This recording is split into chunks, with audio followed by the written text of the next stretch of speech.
Boa, vamos começar a primeira edição aqui de um evento online. Nosso grande objetivo com essa agenda é tentar aproximar um pouco todos os nossos clientes de VEI que a gente estuda. Então, eu brinco que às vezes os nossos eles são silenciosos, né? Então, a gente enxerga muito o que a gente faz no dia a dia e muitas vezes os nossos clientes ficam distantes disso. Então, a ideia é aproximar todo mundo, construir conhecimento, trazer disciplina para o processo de investimento, trazer tranquilidade para que todo mundo tenha conforto ao investir por objetivo. Vamos começar. Só queria confirmar aqui se vocês estão me escutando bem. Por favor, alguém me ajuda aí, Gabi e Pena, que vão participar aqui comigo da apresentação. Tá tudo certo? A gente está ouvindo bem. Que Deu uma super claro. falhadinha. Isso, só deu uma falhadinha no início no som, aí se travar a gente avisa. Perfeito, perfeito. Então, pessoal, abrindo aqui essa primeira agenda, a grande provocação que a gente quer trazer para todos vocês, que é o título que estava na primeira página. Pena, por favor, volta para mim. Basicamente, a gente recebe em reais, a maior parte, a gente vive em reais, mas a grande verdade é que grande parte do nosso consumo é em dólar. Então, é fundamental que daqui em diante a gente vá fazendo os ajustes necessários para casar cada um dos nossos objetivos com as diversas classes de ativo que existem não só no Brasil, mas também fora dele, né? Acho que um dado muito importante de que todos tenham em mente é que o Brasil representa cerca de 1% do mercado financeiro mundial. Então, não tem motivo para a gente acreditar que 100% das boas oportunidades de investimento vão estar restritas ao nosso país, né? Vamos trazer aqui a apresentação, ela tem o objetivo de fazer algumas boas provocações, usar dados e fatos para construir esse racional e espero que todos gostem. Vamos lá, Pena, por favor. Falando um pouquinho aqui da Invés, né, trazendo uma pequena atualização. Hoje a gente já cuida de mais de 2,6 bilhões de reais. Temos mais de 2.200 clientes. O NPS, né, que é um indicador da satisfação dos nossos clientes frente ao serviço que a gente presta, hoje está em 97, de um total de 100, o que nos deixa muito, muito orgulhosos. Somos mais de 35 assessores hoje. Eu acho que como grande diferencial do nosso trabalho é ajudar cada um dos nossos clientes, cada um de vocês, a entender o porquê que a gente investe. Eu sempre repito, gastar é bom demais, gente. Se a gente está conseguindo guardar dinheiro é porque tem alguma coisa no futuro que é mais importante do que gastar todo esse dinheiro no presente. Descobrir quais coisas são essas é o que permite que a gente traga mais otimização e customização para o portfólio de cada um dos nossos clientes, que cada um de vocês é único. Para isso, a gente tem apoio da nossa tecnologia E, obviamente, para servir como médico do bolso de cada um de vocês, a gente não poderia ganhar diferente por cada remédio recomendado. A gente tem que ser agnóstico em relação aos remédios, ou melhor, aos produtos de investimento. Então, é exatamente isso que o nosso modelo propõe. Um elevado conhecimento da vida de cada um de vocês, para que a partir daí a gente consiga selecionar de maneira técnica o que é melhor para cada um de vocês alcançarem cada um dos seus sonhos e desejos. Próximo, Pena.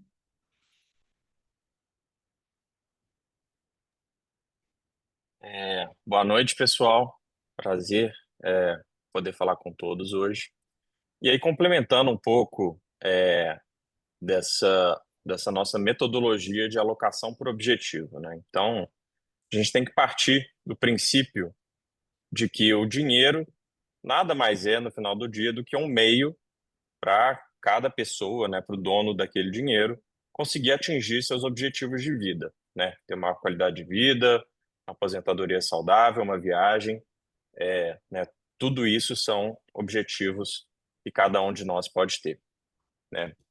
E quando a gente olha para o lado no mercado financeiro, né, como que é feita a recomendação de investimento na maioria do mercado hoje brasileiro, a gente vê que, né, mesmo bancos, instituições enormes com milhões de clientes, eles costumam encaixar, né, cada um de nós em 3 ou 4 caixinhas ali, né? Aquele famoso conservador, moderado, arrojado.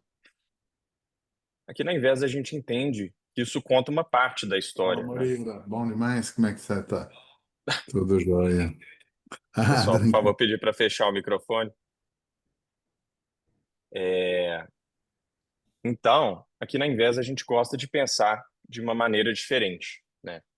Se eu, por exemplo, tenho o objetivo de aposentar daqui a 40, 50 anos e o Henrique quer comprar uma casa daqui a um mês e o Gabriel, a Ana, né, querem fazer viagem internacional, nacional, querem que seus filhos estudem fora, tudo isso é um objetivo de vida, né, que o dinheiro pode ajudar a atingir, né? Então, como que a gente pensa? Ao invés, o nome é justamente para se contrapor a esse modelo, né? A gente se propõe a fazer um modelo de alocação, né? A entender a sua vida financeira, entender os seus objetivos e, a partir daí, a gente construir alocações, né? Então, subcarteiras, subobjetivos, para que você, né, separe dinheiro para atingir cada um deles, né? E cada um desses objetivos, eles vão ter horizontes diferentes para serem atingidos, né?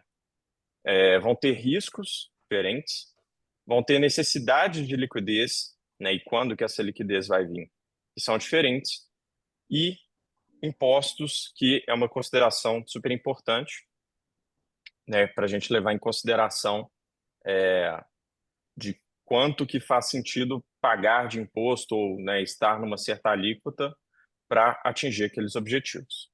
Então, né, o trabalho da Invest, né, e dos nossos assessores é justamente destrinchar, entender sua vida, entender suas necessidades e transformar, né, isso em uma carteira de investimentos que é customizada para você, para a sua vida, né, e não apenas te encaixando num perfil ali, tendo os mesmos produtos que milhares, milhões de outras pessoas. E aí, né, como o Henrique falou, o modelo fiduciário é o meio para a gente fazer isso, porque não tem uma agenda escondida de remuneração atrás de um produto ou outro.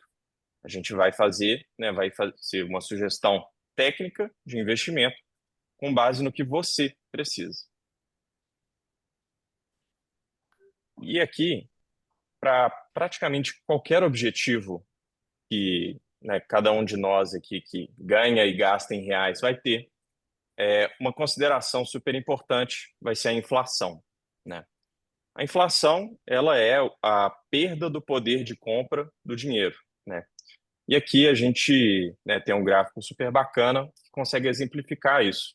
Então lá, 97, né, próximo ao início do Plano Real, valor de R$ 100, né, comprava uma certa quantidade de bens.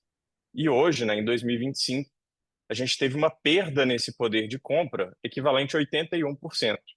Né? Então, para cada R$ 100 que você ganhava e gastava naquela época, é, ele, e- ele comprava, né, muito mais do que ele compra hoje. E isso é uma preocupação enorme que a gente tem que ter quando a gente está se planejando para o longo prazo, né? Os maiores e mais importantes objetivos que cada um de nós vai ter em suas vidas sempre vão ser os objetivos mais longos, né? Especialmente quando for parar de trabalhar, for parar de ter uma renda recorrente. Queremos garantir, por exemplo, uma aposentadoria, né, tranquila, uma sucessão patrimonial tranquila, né? E a gente levar em consideração o poder de compra lá na frente, né, e não apenas hoje, é extremamente importante. Então, isso aqui a gente está falando apenas do real por enquanto, né? E aí vamos pensar quando a gente coloca o dólar nessa equação, qual que é o impacto, né? Então, no slide anterior eu mostrei o poder, a perda do poder de compra que a gente tem ganhando e gastando em real, né? Mas imagina o quanto foi maior esse impacto quando a gente fala do nosso poder de compra global, né? Se torna ainda maior. Mas uma forma da gente pensar sobre isso também é quanto o dólar impacta no nosso poder de compra, né? No nosso poder de gastar e o que nosso dinheiro pode comprar, até mesmo no dia a dia, né? Até mesmo para objetivos mais curtos. E o impacto dele, a grande realidade é que ele é maior do que a maioria de nós pensa, né? Então, por exemplo, a gente trouxe estatísticas aqui que para um aluguel de imóvel ou para compra de um imóvel, estima-se que em torno de 25%, né, da variação de um aluguel ou do custo de construção de um imóvel, ele vai estar atrelado ao dólar, através dos materiais de construção, uma parte de mão de obra, enfim. 25%, né, vai ser, se o dólar subir bastante, vai ter um grande impacto ali na casa, no apartamento que você pode alugar ou comprar. Já um carro nacional, 0 quilômetros, é estimado que 50% das peças, em média, sejam importadas, né? Então, tem um impacto enorme do dólar que pode ser sentido em prazo relativamente curto, né? Se a gente tiver uma variação cambial elevada. E até mesmo para uma viagem nacional, a gente estima, né, através da ANAC, né, um diretor da ANAC falou que cerca de 70% a 80% dos custos de uma empresa aérea, né, e, portanto, das passagens aéreas nacionais, são dolarizadas. Então, até mesmo para viajar de avião dentro do Brasil, o dólar ele traz, né, ele pode trazer uma perda do nosso poder de compra, né, uma perda da qualidade de vida que o nosso dinheiro pode nos proporcionar no dia a dia. E aí, um quarto exemplo, né, obviamente, seria uma faculdade no exterior, né, que podemos querer fazer uma pós-graduação fora, ou podemos querer que nossos filhos estudem fora, obviamente vai estar 100% ligado ao dólar. E aí, tratando de investimento diretamente, o que vocês acham? Né? Pode até comentar no chat aqui embaixo. O que será que rendeu mais nos últimos 15 anos? O CDI ou comprar dólar em dinheiro mesmo, dólar físico, e colocar debaixo do colchão? Respondam aí qual a opinião de vocês. E a resposta é que o dólar conseguiu, né, superar o CDI, por mais que o CDI tenha tido um retorno super elevado, né, nesse horizonte de 15 anos, o dólar, no final desse prazo, e na verdade em boa parte desse prazo, ele teve, né, uma valorização frente ao real, que superou ali quem deixou o dinheiro estacionado no CDI. E isso traz implicações imensas, né, para as nossas vidas financeiras, para a forma que a gente vai investir. E um pouco do que a gente gosta de falar, até sobre esse ponto anterior ainda, é que o CDI ele é uma taxa de juros de curto prazo, né? Então a gente vai ter outros investimentos que a gente vai mostrar mais à frente que podem ser feitos, né, investimentos nacionais, eles vão render mais que o CDI e que vão ser investimentos mais adequados em um prazo um pouco mais longo, né? Só que o CDI, para o investidor médio brasileiro, por ele não ter oscilação negativa, ele traz uma tranquilidade, né? E por, por não ter essa variação negativa e por ter, historicamente, um rendimento elevado, que a pessoa não sente que ao longo do tempo ela está perdendo o seu poder de compra global, né? E algumas vezes até mesmo dentro do Brasil.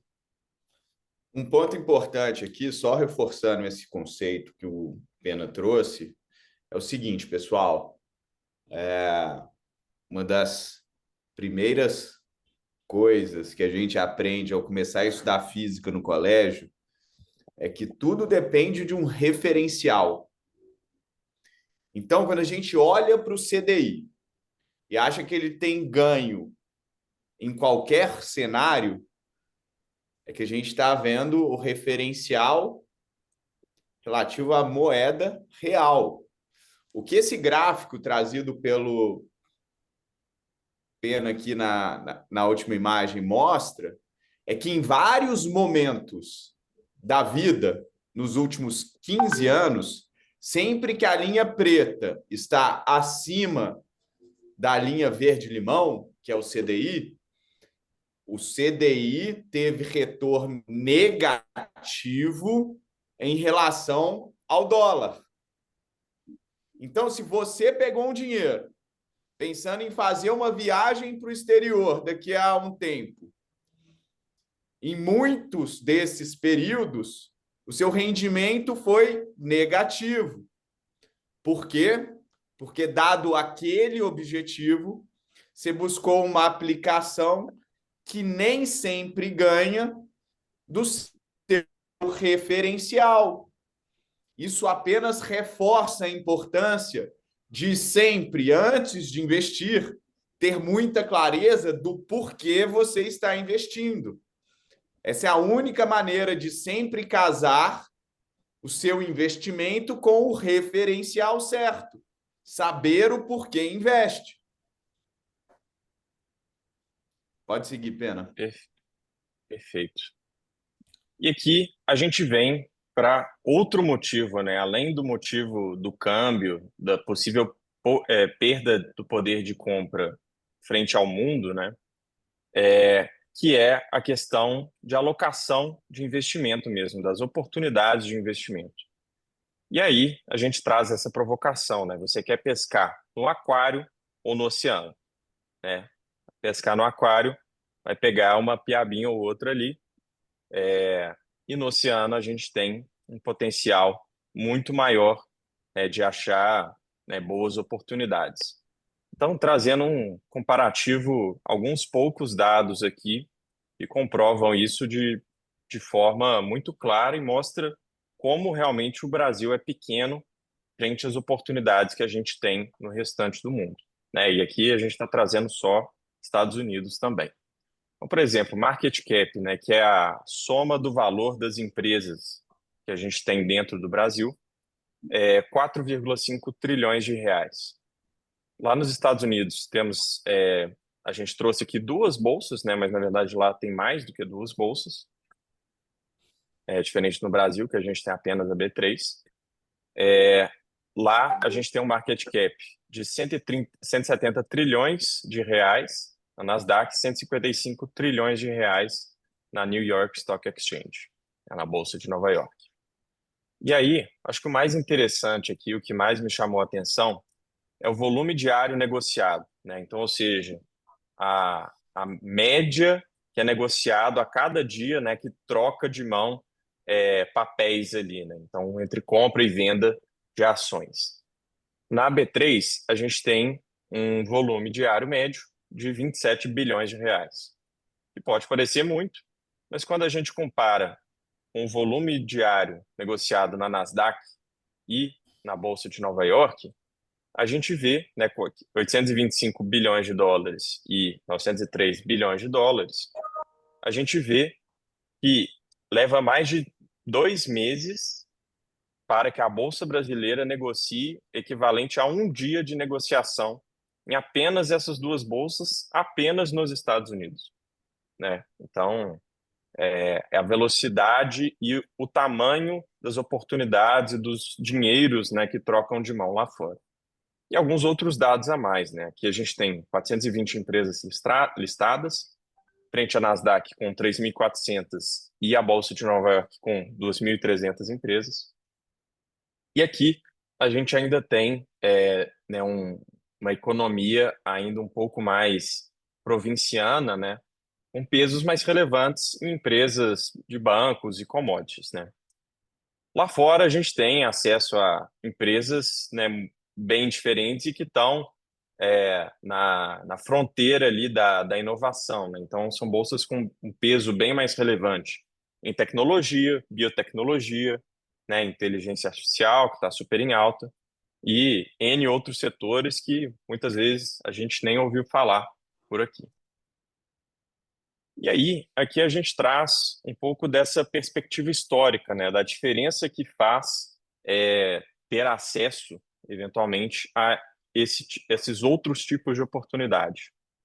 Então, no gráfico de cima, a gente está trazendo os retornos médios, né, anualizados desde 1900, né? Então, ou seja, 125 anos de histórias de retorno, né? Quando a gente fala da história, ela é o melhor guia que a gente tem, né, para buscar, analisar e entender e tomar decisões para o futuro dos nossos investimentos, né? Para onde a gente vai investir hoje para colher frutos amanhã. Então, por exemplo, a média dos retornos das bolsas globais, né, que se iniciaram lá atrás, em 1900, foi de 8,2% ao ano, né, em dólares. Nos Estados Unidos foi até superior a isso, 10,2% ao ano. Países da Europa, Japão, foi um pouco menor. Renda fixa americana, né, títulos soberanos, 5,8% ao ano. E aí, commodities como petróleo e ouro, um pouco abaixo, com 3,10%, 4,9% ao ano. E aqui a gente trouxe dados um pouco mais recentes também, para a gente ter uma amostra maior e comparar com diferentes opções, né, que a gente poderia ter de investimento. Então, né, curiosamente, nesses últimos 20 anos, né, então de 2004 até 2025 agora, até o final do mês passado, esses dados, a média dos retornos anuais nos Estados Unidos foi de 10,10%, né, na bolsa. No mundo, um pouco abaixo, 7,7%. América Latina, né, então, onde boa parte ali desse retorno é do Brasil, 4,8% ao ano. Aí, tigres asiáticos ali, 5,3% ao ano. Pacífico, né, ele pega um pouco de China, Japão, também é menor do que a gente esperaria, né, para economias que cresceram tão rápido, né, como a China. E aqui a gente tem também o CDI e o IMAB em dólares. Pessoal, só pedir para fechar o áudio, por favor. Então, por exemplo, o CDI e o IMAB, né, o IMAB ele é um índice, né, uma cesta de ativos emitidos pelo governo federal, que são títulos lastreados pela inflação, né? Então, eles buscam corrigir aquele problema, né, que eu mostrei ali no início, onde o investidor precisa, né, historicamente no Brasil, ter rendimentos acima da inflação, né, pela inflação ser tão alta, então ele emite títulos ligados à inflação. A gente olhando nesse horizonte aqui, né, eles podem parecer uma ótima alternativa, até mesmo investimentos mais arrojados, como, né, renda variável lá fora, né, mais arrojados no sentido de que renda variável, em geral, tende a ter mais risco do que a renda fixa. né? E aqui eu estou trazendo esses dois exemplos de renda fixa dentro do Brasil. Mas vamos desmistificar um pouco disso mais à frente. Então, né, só para completar, petróleo e ouro, né, 4,1% ao ano, em média. Ouro performou bem também, 7,7% ao ano. E aí, investimentos alternativos, né, que também têm surgido com muita força aí nos últimos 20 anos, como REITs, né, que são fundos imobiliários americanos, 7,10% ao ano. Private equity, né, que é investir em empresas não listadas na bolsa, 14,5%. E venture capital, mesma coisa, só que para empresas pequenas e de tecnologia, 12% ao ano. Então, aqui é bem interessante porque a gente está olhando, né, apenas a foto, né? Então, a gente está olhando ao longo de 20 anos o que aconteceu que um investidor comprou, né, lá em 2004 e manteve até hoje, né? Isso é um bom panorama historicamente? Em certa medida, sim.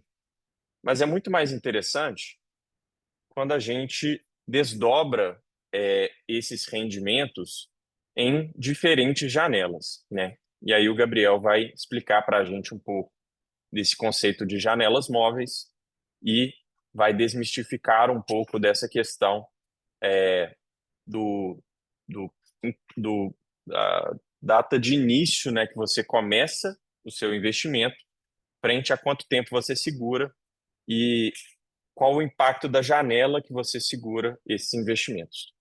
Então, com a palavra aí, o Gabriel. Exato. Boa noite, todos me escutam bem? Certinho? Ótimo. Então, até para deixar todo mundo aqui na mesma página primeiro, o que seria então essa janela móvel de retorno de um ano?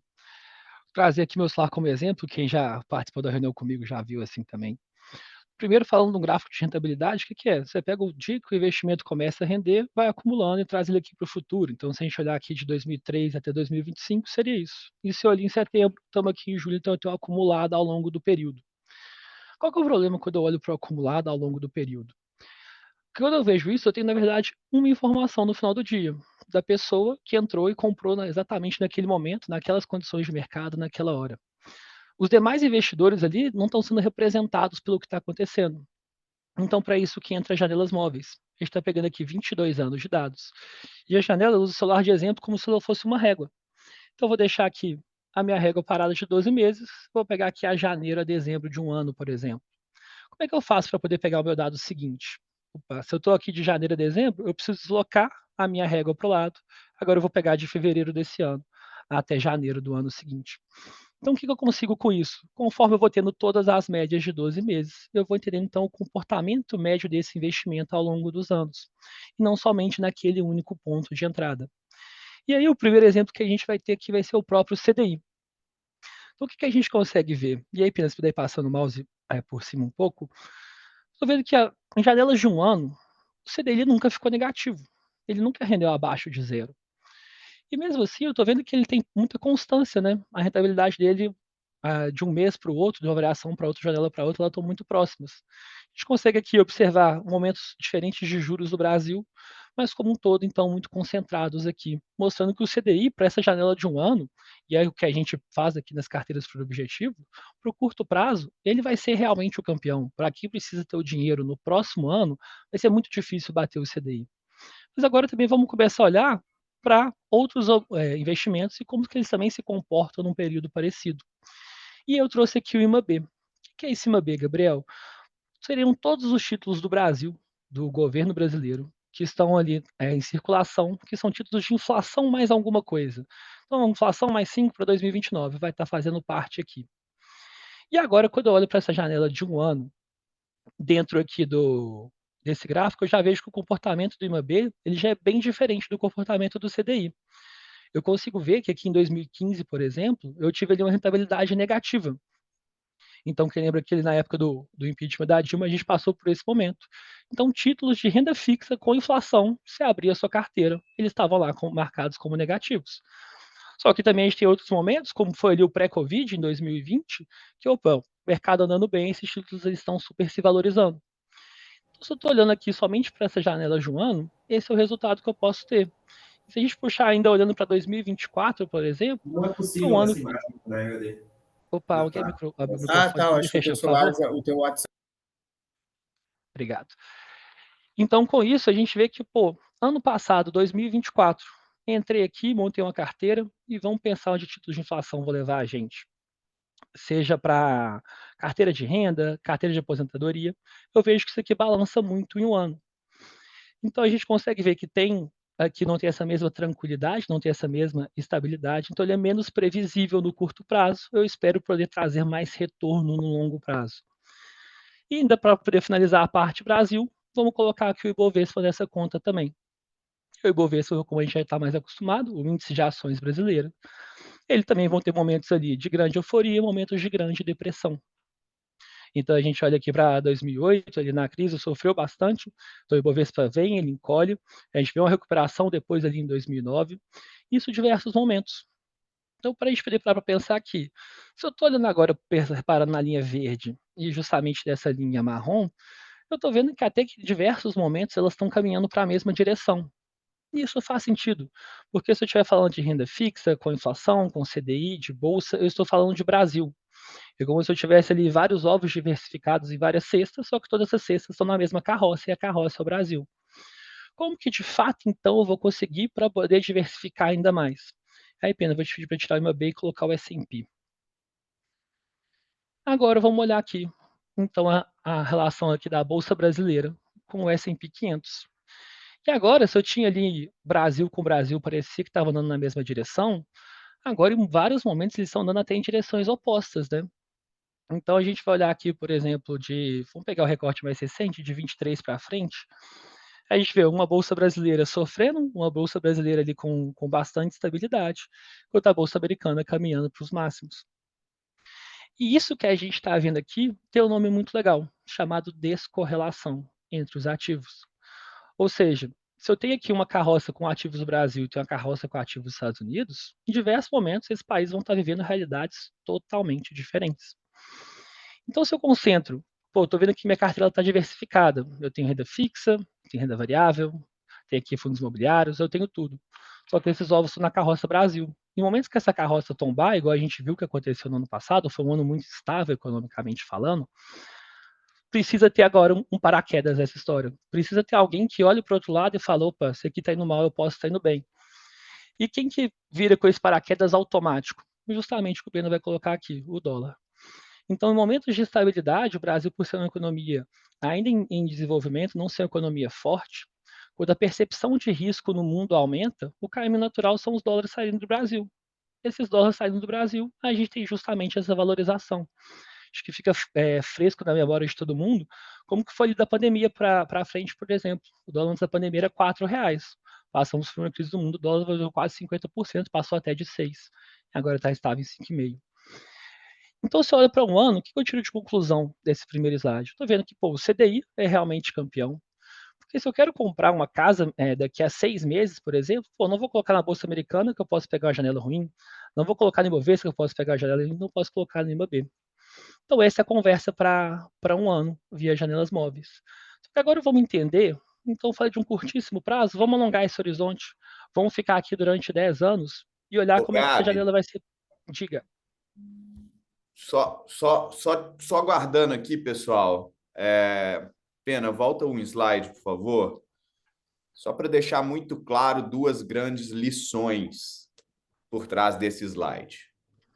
Então, basicamente, a gente olhou a probabilidade de cada uma dessas classes de ativo entregarem retorno no horizonte de um ano de investimento. Qual que é a primeira grande lição disso daqui? O CDI, ele traz um retorno mais constante, sem chance, estatisticamente nunca aconteceu dele trazer um retorno negativo. Em contrapartida, ele nunca foi o grande campeão. O grande campeão aqui são sempre esses pontos mais agudos do gráfico. Qual que é o grande problema das classes de ativo que são os campeões em algum período de 12 meses, ou em vários deles? É que em vários outros, eles são os grandes perdedores. E, turma, A gente não investe para perder dinheiro, a gente investe para ganhar dinheiro.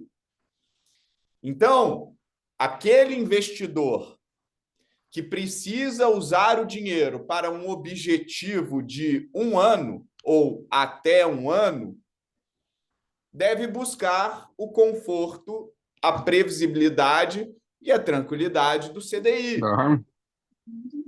Agora a gente vai olhar o que acontece quando a gente alonga essa história. Ao invés de olhar uma janela de 1 ano apenas, 12 meses, vamos olhar uma janela maior. E a gente vai ver que talvez tenhamos diferenças aqui. Vamos lá, Gabi, por favor. Perfeito. Então, seguindo aqui a mesma ordem, agora estou olhando, então, de 10 em 10 anos. Aquela régua inicial, agora ela é bem maior, ela pega mais dados de uma vez. E o CDI, então, a gente consegue ver que aquela constância que ele tem no mês a mês, se olhar numa janela longa, ele já não é tão constante assim. Puxando ali de 2003 a 2013, eu vejo que a rentabilidade do acumulado do CDI está excelente, tá? Aqui em mais de 200%. Conforme o tempo foi passando, a gente vê que essa rentabilidade ela veio até caindo, chegando ali na pandemia, no auge de render apenas 2% ao ano. Agora voltou a recuperar, voltou a estar em alta, mas às vezes assim, no acumulado de 10 anos, ela vai ficar aqui nessa faixa entre 100% e 150%. E o IMAB, que era tão instável naquela janela de 1 ano, agora quando a gente coloca ele aqui, essa figura já muda. E tem uma grande cliente amiga minha aqui que ela sempre fala, o longo prazo ele é uma soma de vários curtos prazos que vão acontecendo. Então, esses 12 meses que a gente está vendo, quando a gente está dentro dele, parece estar oscilando muito. Quando eu deixo, de fato, o investimento ter o tempo adequado para a estratégia se concretizar, o CDI, que era o campeão, que era a resposta certa, agora já para os títulos de inflação já não faz tanto sentido.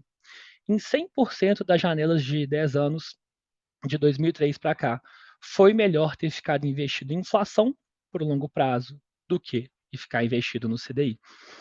Mas o CDI foi melhor todos os anos. Então é que justamente que entra o nosso trabalho de estar junto com vocês e de guiar cada um dos objetivos para o destino correto. E aí, seguindo o pacote Brasil, vamos entrar aqui para poder olhar o Ibovespa. E aí o Ibovespa a gente já vê que ele é muito mais instável também ao longo dos anos. Então, de fato, renda variável no Brasil balança bastante. Durante vários e vários períodos, se você comprasse exatamente o Ibovespa, então se tivesse investido passivamente no Brasil, você estaria perdendo para o CDI. Esse é um dos motivos que a gente usa gestão ativa aqui dentro. Então, eu estou vendo aqui que do Brasil consigo ter resultados mistos ao longo dessas janelas e que a inflação está sendo melhor para o longo prazo. Vamos agora acrescentar Estados Unidos e ver como que se comporta graficamente. A figura aqui ela já muda de proporção. Lembrando que o primeiro ponto do gráfico ele já mostra 10 anos de acumulado. Então, ali nos primeiros 10 anos, quem ficou investido de 2003 a 2013, viu aqui o CDI rendendo 222%, o IMAB rendendo 334%, o próprio Ibovespa rendendo 227%, e o S&P 500 rendendo apenas 58%. E a pessoa ficou investida lá durante 10 anos. Uma figura que muda muito se a gente passar o mouse ali por volta de 2021, 2022, que eu vejo que aquele acumulado de rentabilidade que estava ali em 50% ao longo desse período, agora ele já chega aqui para ser mais de 1.000%, ser mais de 1.400%. Então, a gente pode falar de dois investidores que pegaram momentos totalmente diferentes de mercado, quem comprou em 2003 e quem comprou em 2013, por exemplo. Eles estavam expostos no mesmo investimento, só que passaram realidades totalmente diferentes. Um acha que é a melhor coisa do mundo, o outro vai achar que é a pior coisa do mundo. Mas, principalmente, isso daqui, se a gente olha junto com o dólar perfeito, mostra que são dois ganhos que a gente pode ter aqui dentro. Eu posso ter o ganho com a minha bolsa americana de fato rendendo bem lá fora, tendo, por exemplo, as principais empresas do mundo a nível de tecnologia. Isso tudo sendo um paraquedas para o Brasil, mostrando aqui exatamente como que eles se comportam em direções totalmente opostas nesse momento. Então a gente olha pegando essa janela, a gente vê aqui uma supervalorização do dólar, o Ibovespa andando de lado, isso vai se invertendo, porque, de novo, em momentos de estresse, a primeira coisa que vai sair de um país fraco é a própria moeda forte. Então os investidores vão resgatar, os grandes bolsos vão levar esse dinheiro embora. Então a gente, por que ao invés de escolher um cavalo campeão, a gente traz aqui uma carteira de fato que vai compatibilizar com cada um dos objetivos, para a gente conseguir entregar o que vai ser o melhor para cada uma das realidades. Então, para um ano, olhando para tudo junto, pô, o CDI era a melhor opção, agora a gente olha aqui para 10 anos, o CDI passa a ser a pior opção. Então, a gente tem que estar sempre compatibilizando isso. E vendo esses retornos históricos, uma coisa que vale a pena a gente pensar é em que momento, então, teria sido melhor ficar em cada um dos locais. E aqui, então, quero que vocês vejam que a gente vai ter o gráfico mostrando quando o Brasil estava super performando e quando o mundo estava super performando. O que seria isso, então? Começou o gráfico ali em 97. Imagina que aqui eu vou ser o Brasil, o Henrique vai ser o mundo. Se eu estou rendendo 15%, o Henrique está rendendo só 10%, opa, eu gero justamente esses 10 a mais que o Henrique. Então aqui vai ser quem está rendendo mais no acumulado sobre o outro. E aí, o que a gente vai ter aqui, principalmente onde o Brasil tem a maior outperformance de todos, né? Então, igual eu falei, quem ficou ali de 2003 a 2013 investido, acho que o Brasil é o melhor lugar do mundo e vai achar que os Estados Unidos vai ser o pior. E o que a gente teve nesse momento? A gente passou por duas crises lá fora, teve a crise das techs em 2000, teve a crise do subprime em 2008, e ainda assim a gente pegou um belo boom de commodities no Brasil. Então foi um momento economicamente favorável para a gente. O Brasil estava outperformando o mundo e conseguiu fazer isso durante muito tempo. A gente vê ali que a partir a gente tem os Estados Unidos voltando, o Brasil recupera. E o que fica hoje muito vívido na cabeça das pessoas? O que hoje é tratado como verdade? É justamente o que está mais fresco na nossa memória, que é o de 2020 para frente, que a gente vê os Estados Unidos super performando o Brasil. Então, quem estava aqui alocado nesses últimos 10 anos ganhou mais dinheiro lá fora e faz essa análise. Pô, estou ganhando muito dinheiro aqui fora, não faz sentido nenhum investir no Brasil. Mas os mercados, eles são cíclicos, eles estão sempre alterando. E não tem como o futuro é sempre opaco, imprevisível. Então não tem como a gente prever quem que vai ser o campeão do próximo ano, quem que vai ser o campeão dos próximos 2 anos. Mas eu sei que no longo prazo, se eu selecionar campeões para estarem comigo, eu vou estar aproveitando tanto em momento que os Estados Unidos estiver melhor, que o Brasil estiver melhor, que o resto do mundo estiver melhor.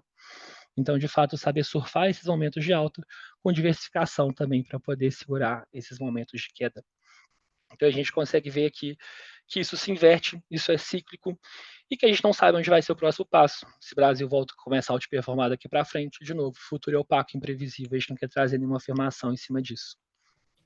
Em linha com esse racional que o Gabriel trouxe, o que é importante, pessoal? A gente vem aqui de 5 últimos anos que foi muito ruim investir no Brasil em referência a investir fora, só que a gente não tem a menor ideia do que vai acontecer nos próximos anos. Quando você não tem ideia e tem humildade intelectual para aceitar isso, você não vai colocar todos os seus ovos na mesma cesta. Então, o importante de ter uma carteira diversificada, tanto Brasil quanto mundo, é a gente não estar exposto a apenas uma classe de ativos.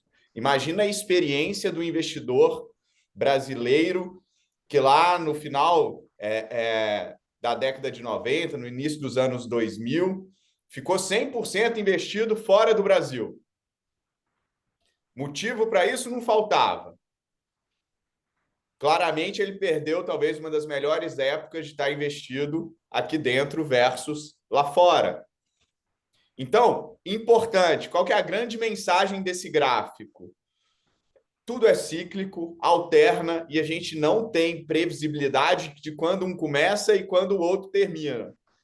Dito isso, vamos fazer um pouco de cada, vamos ter portfólios diversificados. A literatura é muito ampla em mostrar que isso diminui o risco das nossas carteiras de investimento. E é isso que a gente busca fazer, casando sempre as melhores classes de ativo com o horizonte de tempo de cada objetivo de investimento que cada um de vocês tem.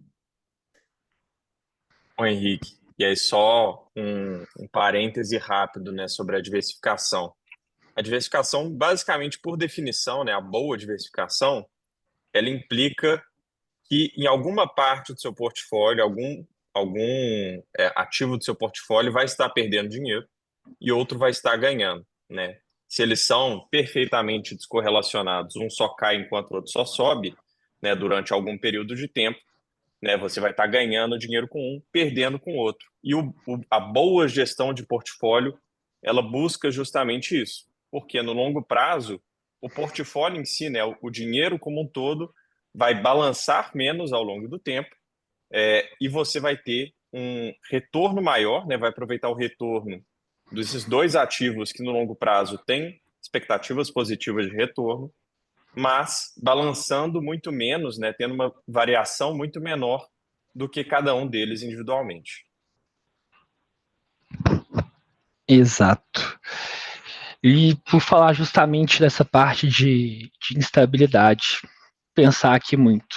Então, agora olhando mais para a parte do Brasil, do sócio que a gente não escolheu. E pensando aqui no risco Brasil, a gente pode também chamar isso aqui de risco de fronteira. Na literatura também aparece assim. O que a gente acontece nesse risco de um país? As regras mudam constantemente. Então a gente tem muita, de fato, insegurança jurídica. Eu acho que agora tá muito fresco na cabeça de todo mundo a última MP que aconteceu. Então a gente tinha ali uma regra que a gente vinha seguindo, a MP veio trazendo regras diferentes para quase tudo que aparecia na nossa frente. Então esse é o sócio que a gente não escolheu. É essa insegurança jurídica que não traz confiança para o investidor. E um exemplo claro de risco faz é justamente sair um decreto falando que agora o IOF para tirar o dinheiro vai ser de tantos por cento. Então, pode ser de 3, 5, 20, 100%. Esse é um risco do país que você tem. Então, pô, se eu quiser mandar meu dinheiro para fora, eu vou ter que pagar quanto de imposto? 50% de tudo? Opa, então aqui é quando a gente começa a se preocupar com o risco país. E não só as regras estão sempre mudando. Ainda é um sócio que está financeiramente instável.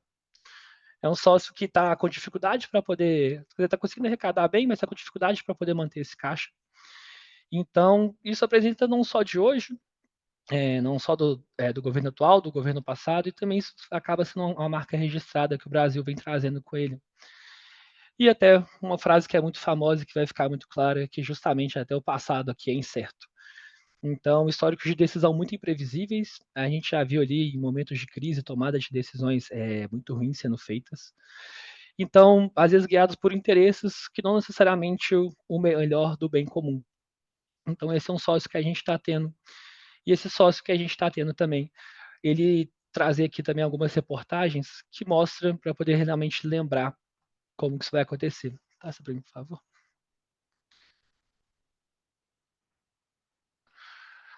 Então, aqui trouxe alguns exemplos. Então, segundo turno da PEC dos precatórios, começar a cobrar imposto de renda sobre a LCI e LCA, o que aconteceu de 2003 para 2024, que foi ali a tributação dos super ricos com o fundo exclusivo offshore, muita gente aqui teve que desfazer o próprio fundo exclusivo porque a regra mudou. Então esse é o sócio que a gente tem investindo único e exclusivamente no Brasil. É esse aqui que a gente está sujeito a esse é o jogo que a gente tem que jogar estando aqui. Só que a gente não é obrigado a manter todo o nosso recurso aqui. Então agora pensando muito entendendo muito dos porquês que a gente tem que investir lá fora, vamos passar aqui para o Henrique para a gente poder pensar agora nesses comos que a gente vai fazer isso. Isso aí. O Gabriel trouxe o problema. A parte boa é que está cada dia mais fácil investir lá fora. A gente não só deixa de ter uma concentração de risco nesse sócio que a gente não escolheu. A gente mostrou ali por fatos e dados históricos que, na verdade, em vários períodos não foi tão ruim assim investir no Brasil. Então, a gente tem que tomar muito cuidado quando a gente também toma posições extremas. Mas fato é que não faz sentido nenhum a gente ter 100% do nosso capital alocado em uma só geografia. Isso é um viés muito forte de você investir mais naquilo que você conhece com muita profundidade, que é a sua própria nação. Mas não quer dizer que, pelo fato de ter nascido no Brasil, as melhores oportunidades de investimento para você cá estão. Então, acho que o primeiro ponto aqui é falar da simplicidade, que é hoje em dia ter uma conta fora do Brasil, né? Isso aí não envolve custo nenhum e por aí vai, então fundamental. Outra coisa muito importante, existe sim uma proteção maior do seu recurso investido lá fora, então vai ser muito mais difícil qualquer tipo de bloqueio e por aí vai, que eventualmente possa acontecer aqui dentro do Brasil, numa conta sua nacional, numa conta offshore, a burocracia, a complexidade para isso acontecer é muito maior. E como trazido no início da apresentação pelo Pena, a gente tem lá fora um mercado infinitamente maior que o mercado brasileiro. Se o mercado brasileiro representa 1% do mercado financeiro mundial, o mercado americano, por exemplo, representa quase 70%.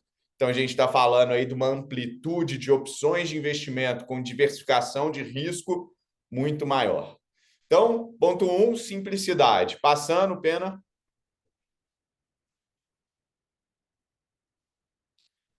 Ponto 2, questões importantes que precisam ser analisadas relacionados à questão sucessória e eficiência tributária, né? Que é muito importante? Tentando trazer aqui uma uniformidade de conhecimento, pessoal. Quando a gente investe nos Estados Unidos, a gente precisa fazer todo o processo sucessório naquela jurisdição.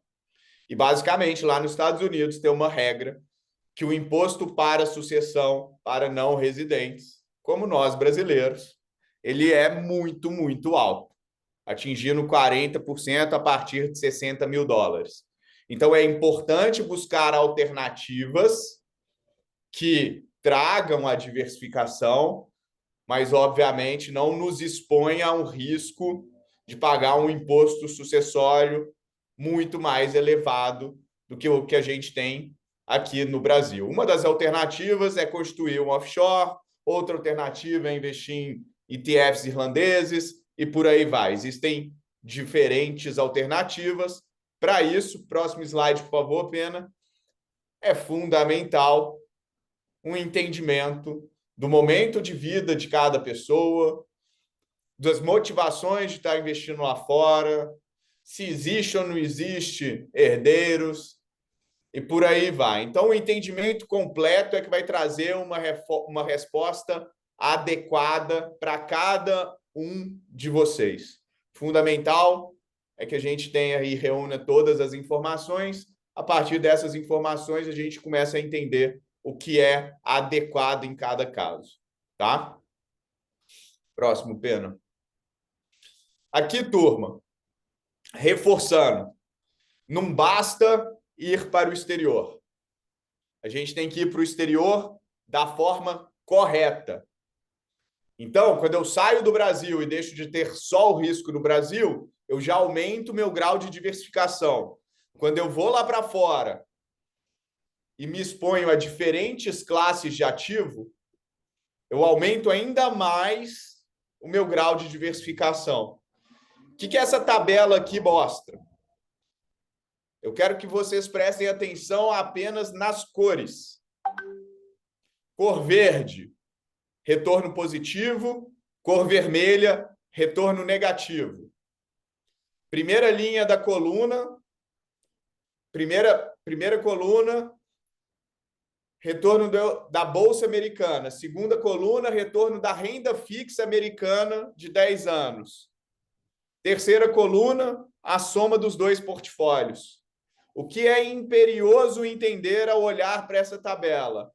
Quem teve um misto das duas classes de ativo, repetindo um conceito que o Gabriel trouxe lá no início, que é baixa correlação entre classes. Essas duas classes, historicamente, têm baixa correlação.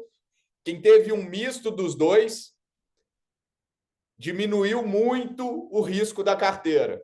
Reparem que em quase 50 anos de análise, eu estou falando desde 1977 até o final do último ano, 2024, somente em duas ocasiões, em quase 50, as duas classes tiveram, no mesmo ano, desempenho negativo. Moral da história, ao ter um misto de ativos e não só um ativo que a gente entende ser melhor que o outro, a gente diminui muito o risco da carteira. Essa é a grande mensagem por trás dessa tabela. Fundamental, diversificação, tanto geográfica, que é o principal tema desse papo, quanto entre classes de ativo. Tem um cara que se chama Markowitz, que ganhou o Prêmio Nobel da Economia em 91, provando por A mais B que um portfólio com diferentes classes de ativo, ele diminui o risco para uma mesma expectativa de retorno. Qual que é o nosso papel aqui dentro da Invest? Entender para cada horizonte de tempo, de cada objetivo de vocês, qual é esse misto de ativos adequado. E muito importante, vocês acompanharem esse misto de ativos para cada um dos objetivos de vocês. Peçam aos assessores de vocês, caso eles ainda não tenham mostrado, para vocês acompanharem a carteira de vocês daqui em diante, objetivo por objetivo. E não ficar comparando, por exemplo, para o longo prazo, se eu estou ganhando ou perdendo para o CDI, porque como o Gabriel mostrou lá atrás, esse não é o referencial correto. O Pena mostrou. Nos últimos 15 anos foi melhor guardar dólar embaixo do colchão do que investir no CDI. Então eu não posso comparar com o referencial errado e eu devo necessariamente diversificar. Para fechar,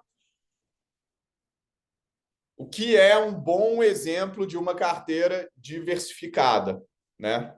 Eu tenho aqui, numa primeira análise, a carteira internacional de longo prazo diversificada da Invest. Basicamente, nos últimos anos, ela rendeu em dólares.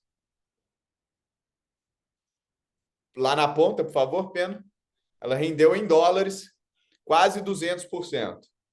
Só que tem que lembrar que nesse período o dólar subiu muito. Quanto que o dólar subiu nesse período, Pena? Outros tantos, 200%. Então, quando a gente olha em reais a rentabilidade dessa carteira, a gente chega, neste mesmo período, num patamar de 700%. E aí, quando eu comparo isso com o CDI, o que eu tenho? 700% contra menos de 200%. Então, turma, olhando aqui, ó, a comparação justa entre todos, a linha verde com a linha cinza do CDI, dá para ver. A gente não pode ter o mesmo referencial para todos os nossos objetivos. E muito importante, diversificar, reduz risco, aumenta a expectativa de retorno, e a gente deve fazer isso para cada horizonte temporal de cada um dos nossos objetivos. Lembrando, o objetivo aqui é trazer os contrapontos necessários para vocês entenderem que o mercado ele vive de ciclos. O próximo ciclo de 10 anos, ninguém sabe qual classe de ativo será vencedora. Quando a gente não sabe qual será a vencedora, a gente coloca um pouco em cada uma daquelas que tem maior propensão de vencer, sobretudo quando elas têm baixa correlação entre elas, tá? Então, como mensagem principal, eu queria trazer a importância de fazer isso, de investir fora do Brasil e a importância de avaliar a qualidade do investimento de cada objetivo de vocês a partir do referencial certo. Investir é muito contraintuitivo. Vou dar um exemplo. Agora que a gente está com um CDI muito alto, que todo mundo acha que é o melhor momento para ir para o CDI, afinal de contas ele está alto, é a hora que os investimentos de horizonte mais longo estão mais descontados.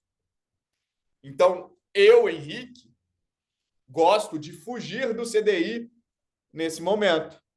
Gosto de procurar os indexados longos, que é aquele tal DIMA B5+, IMA-B, que o Gabriel provou por A mais B, que quando você fica investido em 10 anos, você sempre ganha do CDI, estatisticamente, historicamente, nesse momento de entrada é melhor ainda.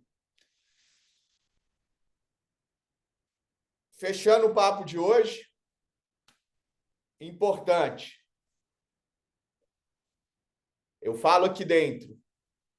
Todos os dias a gente dorme com dinheiro e acorda com portfólio. Tem uma lei da física, que é a lei da inércia, que muitas vezes nos faz segurar algo só porque a gente já tem. A partir do momento que a gente chega no conceito de que não faz sentido ter aquilo mais, a gente deve vender. Tão importante quanto isso é lembrar que o nosso patrimônio não necessariamente precisa estar no mesmo lugar onde a gente mora. Faz bem para a carteira de todos nós ter parte do nosso dinheiro em ativos em outra jurisdição. Esse exemplo da última semana que caiu por conta do Congresso, do IOF, deixa isso muito claro. A diversificação, a importância da diversificação mostrada por Markowitz também comprovam isso. Muito, muito importante, turma. Diversificar é reduzir o risco para uma mesma expectativa de retorno.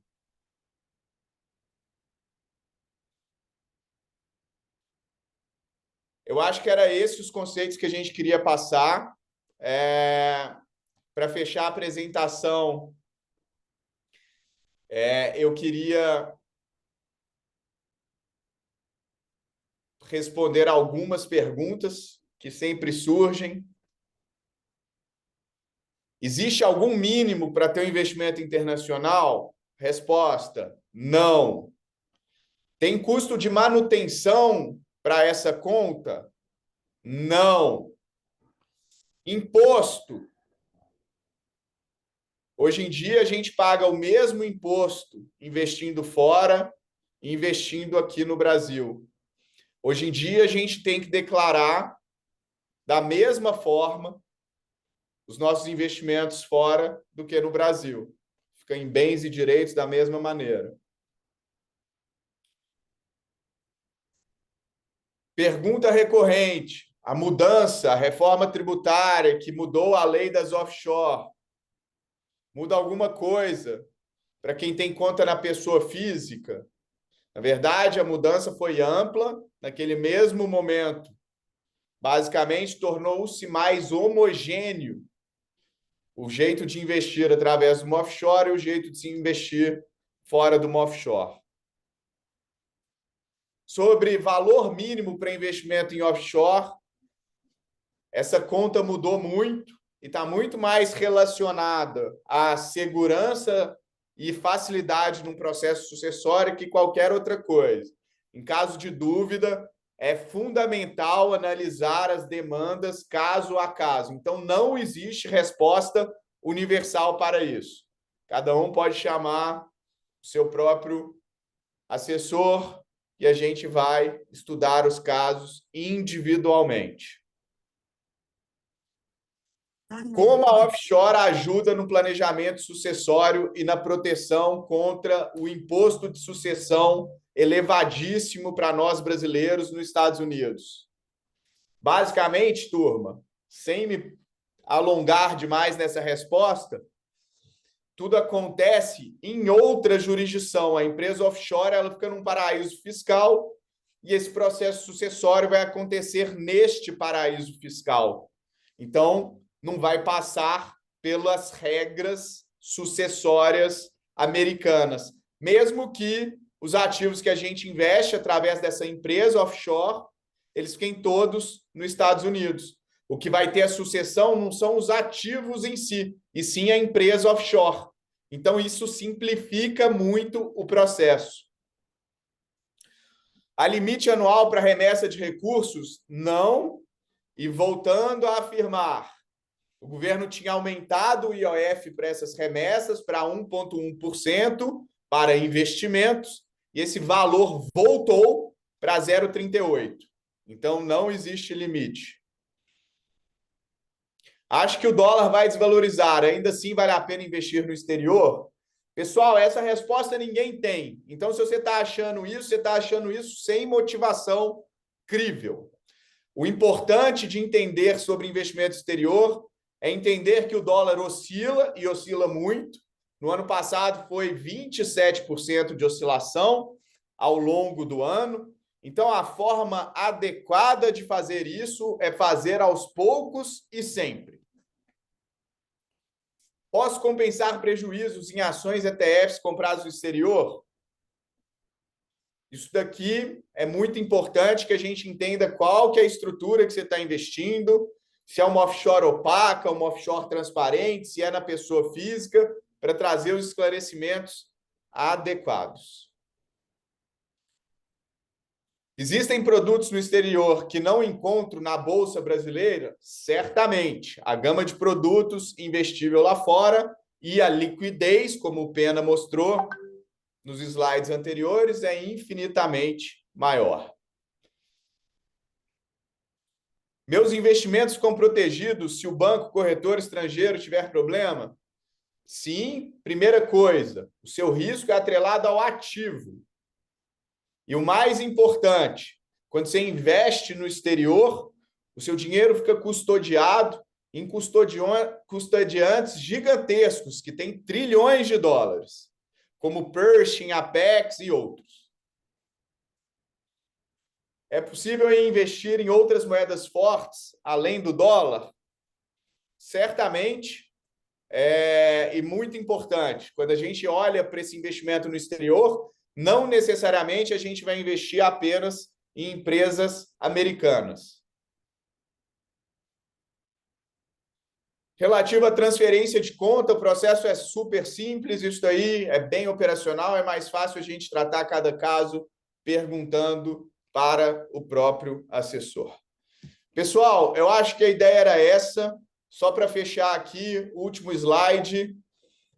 Quem puder, essa é uma iniciativa que a gente busca trazer tópicos importantes a serem conversados.